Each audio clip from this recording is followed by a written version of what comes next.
না না না না, মহারাজ তন্ন তন্ন করে আমি সন্ধান করলাম, কিন্তু সতীন আমি কোন সন্ধান একই একই সংবাদ সন্ধানের মধ্যে রাপতি, তাহলে কি আমি সতীন আমি বিবাহ করতে পারবো না?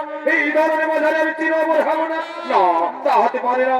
তাই নিশ্চিন্ত হয়ে মন্ডকাসুর অবশ্যই করবে।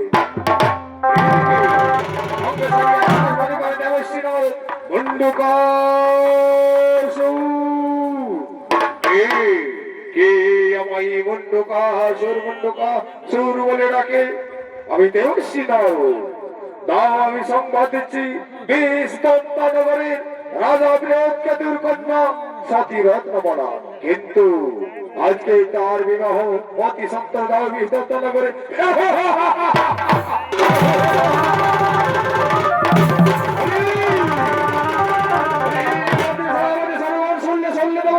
কি বললো? সেই সতীর সন্তান পেয়েছি নগরে করা হবে।